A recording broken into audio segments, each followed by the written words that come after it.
ಕಿರಿಸ್ತಾಳೆ. ನೀವು, ಅಷ್ಟೇ ತೂರಿ ನೀವು. ಈ ಕೊಟ್ರೆ ಕಿಟಾರ ಹಳೇದದೇ, ಹಳೆ ಹಳಸಲು. ಓ ಸೀಸನ್ ಬರೀ ಬಾಯಿ ಮಾತೆ ಒಂದ್ ಗೇಮ್ ಗೆದ್ದಿಲ್ಲ ಅಂತ ಬಾಯೆಲ್ಲ ಗೆಲ್ತೀನಿ ಅವನ್ ತರ.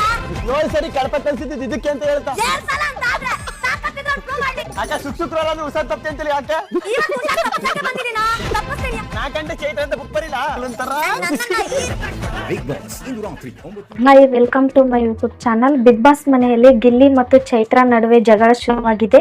ಅದು ಏನು ಅಂತ ನೋಡೋಣ. ಅದಕ್ಕೂ ನಮ್ಮ ಚಾನಲ್ ಅನ್ನು ಸಬ್ಸ್ಕ್ರೈಬ್ ಮಾಡಿಲ್ಲ ಅಂದ್ರೆ ಈಗಲೇ ಸಬ್ಸ್ಕ್ರೈಬ್ ಮಾಡಿ.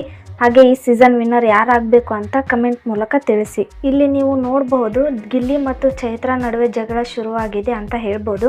ನಿನ್ನೆ ಎಪಿಸೋಡ್ನಲ್ಲಿ ಟಾಸ್ಕ್ ಎಲ್ಲ ಆದಮೇಲೆ ಚೈತ್ರ ಮತ್ತು ರಜತ್ ನಡುವೆ ಜಗಳ ಶುರುವಾಗಿದೆ ಅಂತ ನಿಮಗೆಲ್ಲ ಗೊತ್ತೇ ಇದೆ. ಆ ಕಾರಣ ಇಟ್ಕೊಂಡು ಗಿಲ್ಲಿ ಚೈತ್ರ ಅವರನ್ನು ರೇಗಿಸ್ತಾ ಇರ್ತಾನೆ. ಹೌದು, ರಜತ್ ಅವರು ಗಿಲ್ಲಿ ಬೆಡ್ ಮೇಲೆ ಕೂತ್ಕೊಂಡು ಊಟ ಮಾಡ್ತಾ ಇರ್ತಾರೆ. ಆವಾಗ ಗಿಲ್ಲಿಗೆ ಹೇಳ್ತಾರೆ ಅವರು ಲಾಸ್ಟ್ ಸೀಸನಲ್ಲಿ ಅವರೆಲ್ಲ ಏನೇನು ಮೈನಸ್ ಪಾಯಿಂಟ್ ಇರುತ್ತೆ ಅದನ್ನೆಲ್ಲ ಚೈತ್ರ ಅವರ ಬಗ್ಗೆ ಗಿಲ್ಲಿ ಮುಂದೆ ಹೇಳ್ತಾ ಇರ್ತಾರೆ. ಗಿಲ್ಲಿ ಅವರು ಅದನ್ನು ಇಟ್ಕೊಂಡು ರೇಗಿಸ್ತಾ ಇರ್ತಾರೆ ಅಂತ ಹೇಳ್ಬೋದು. ಚೈತ್ರ ಅಕ್ಕ, ಯಾಕೆ ನೀವು ವೀಕೆಂಡ್ ಬಂತು ಅಂದರೆ ಹುಷಾರಿಲ್ಲ ಅಂತಿದ್ರಂತಲ್ಲ ಅಂತ ಅನ್ನವನ್ನೇ ಹೇಳ್ತಾ ಇದ್ದಾನೆ ನೋಡು ಅಂತ ಹೇಳ್ತಾ ಇರ್ತಾನೆ. ಆತ ಚೈತ್ರ ಅವರನ್ನು ರೇಗಿಸ್ತಾ ಇರ್ತಾನೆ. ಲಾಸ್ಟ್ ಸೀಸನಲ್ಲಿ ನಿಮಗೆ ಹೆಚ್ಚು ಕಳಪೆ ಕೊಟ್ಟಿದ್ದಾರಂತಲ್ಲ, ಹೌದಾ ಚೈತ್ರಕ್ಕ?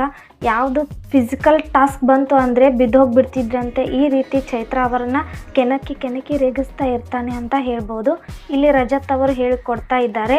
ಅವರು ಹೇಳಿದ್ದನ್ನು ಗಿಲ್ಲಿ ರೇಗಿಸ್ತಾ ಇದ್ದಾರೆ ಅಂತ ಹೇಳ್ಬೋದು. ಇಲ್ಲಿ ರಜತ್ ಮತ್ತು ಚೈತ್ರ ಇವರಿಬ್ಬರ ಜಗಳದಲ್ಲಿ ಗಿಲ್ಲಿಗೆ ಸಖತ್ ಮಜಾ ಬರ್ತಾ ಇದೆ ಅಂತ ಹೇಳ್ಬೋದು. ಹಾಗೆ ಉಳಿದ ಸ್ಪರ್ಧಿಗಳಿಗೂ ಇದು ತುಂಬಾ ಮಜಾ ತಗೋತಾ ಇದ್ದಾರೆ ಅಂತ ಹೇಳ್ಬೋದು. ಚೈತ್ರ ಅವರು ತುಂಬಾ ಸಿಟ್ಟಾಗಿದ್ದಾರೆ, ಆದರೆ ಗಿಲ್ಲಿ ಮತ್ತು ರಜತ್ ಅವರು ನಗ್ತಾ ಇದ್ದಾರೆ. ಇದನ್ನೆಲ್ಲ ಸೀಕ್ರೆಟ್ ರೂಮ್ ನಲ್ಲಿ ಕೂತಿರುವ ಧ್ರುವಂತ್ ಮತ್ತು ರಕ್ಷಿತಾ ಅವರು ಕೂಡ ಇದನ್ನೆಲ್ಲ ನೋಡಿ ಖುಷಿ ಪಡ್ತಾ ಇದ್ದಾರೆ ಅಂತ ಹೇಳ್ಬೋದು. ಗಿಲ್ಲಿ ಅವರು ನಾ ಕಂಡ ಚೈತ್ರ ಅಂತ ಬುಕ್ ಬರಿಲ್ಲ ಅಕ್ಕ ಅಂತ ಚೈತ್ರ ಅವರನ್ನು ತುಂಬಾ ಉರಿಸ್ತಾ ಇದ್ದಾನೆ ಅಂತ ಹೇಳ್ಬೋದು. ರಜತ್ ಮತ್ತು ಚೈತ್ರ ಮಧ್ಯೆ ಕಿತ್ತಾಟ ತಂದಿಟ್ಟು ತಮಾಷೆ ನೋಡಿದ ಗಿಲ್ಲಿ, ಹೌದು ಈ ಚೈತ್ರ ಮತ್ತು ಗಿಲ್ಲಿ ನಡುವೆ ಜಗಳ ಈ ಕಾರಣಕ್ಕೆ ಅಂತ ಹೇಳ್ಬೋದು. ಮತ್ತೆ ಇದೇ ತರ ವಿಡಿಯೋಗಳಿಗಾಗಿ ನಮ್ಮ ಚಾನಲ್ ಅನ್ನು ಸಬ್ಸ್ಕ್ರೈಬ್ ಮಾಡಿ, ಹಾಗೆ ಲೈಕ್ ಮಾಡಿ, ಶೇರ್ ಮಾಡಿ.